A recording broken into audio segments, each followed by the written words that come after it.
I am Brianna Medeiros, the Community Engagement Manager for CIEE High School Study Abroad programs. Traveling abroad alone as a teen is an amazing experience and will bring many lessons in independence and accountability.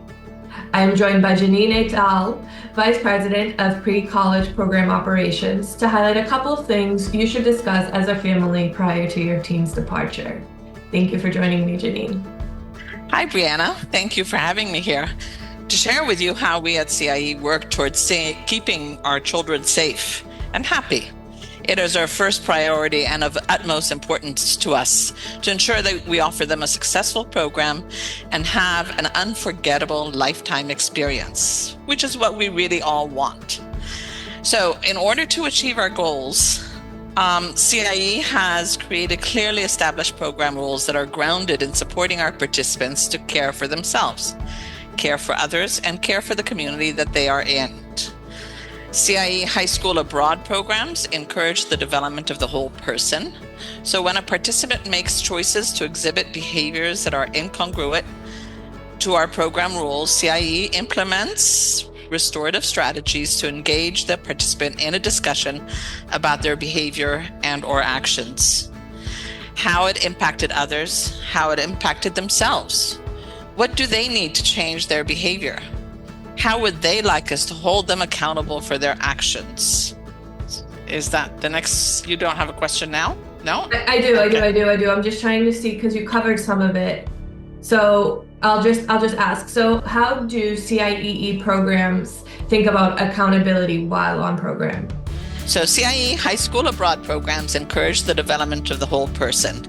So when a participant makes choices or exhibits behaviors that are incongruent with our program rules, CIE implements restorative strategies to engage the participant in a discussion about their behavior and or actions, how it impacted others, how it impacted themselves. What do they need to change their behavior? How would they like us to hold them accountable for their actions?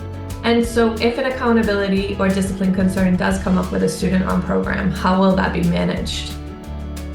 So following the one-on-one discussion, or if it is a group discussion, if multiple participants are involved, the participant will receive a written summary of the discussion and their legal guardians are copied on the correspondence. Depending on the severity of the infraction, the accountability process, or in other words, the discipline, will be applied. It is a progressive process ranging from a letter of concern to a final warning and or probation. However, depending on the severity of the infraction, it may result in a more immediate firm consequence, such as a warning or probation from the onset. We could possibly take away something from them, such as restricting free time, reducing their curfew are a few examples. While CIE recognizes that each participant, program, experience, location are different, the Global Navigator programs all work within a shared set of guidelines in managing participant behavior and accountability. And so if a behavioral concern is escalated, what then happens? So if after a warning has been issued and the documented issue of concern has not been resolved, the case is escalated to the Student Progress and Review Committee. Or in other words, as we all love acronyms, the SPRC. The SPRC is comprised of CIE's leadership. When called upon, the committee meets within 24 hours to review the case and take a vote on next steps. Cases could include medical or conduct dismissals.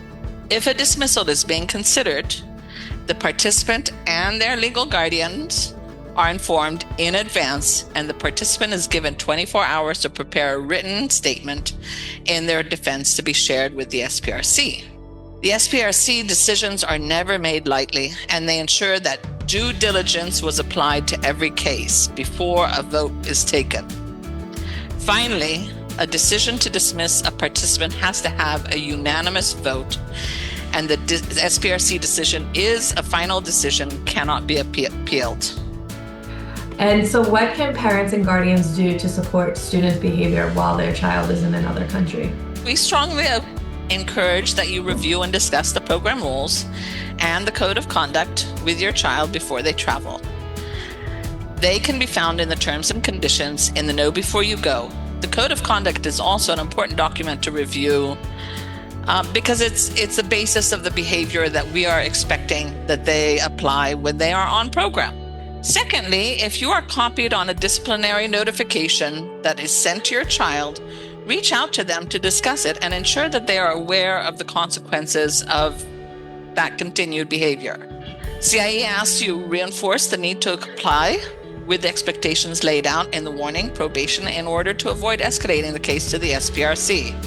I hope that this is helpful in understanding what our process is and encouraging your children to abide by the rules and really focus on having a positive, wonderful experience while they're abroad. Thank you so much, Janine. CIEE is definitely dedicated to ensuring that families and their teens have a great experience while they are studying abroad. As I said before, these are great journeys that help students grow in terms of responsibility, independence, and accountability. But CIEE does have rules and stipulations in place to make sure that that growth is happening and to make sure that students are following our program rules, the country laws, and taking accountability for their actions if they do not. So thank you for explaining that process again, Janine. Great talking to you. No problem.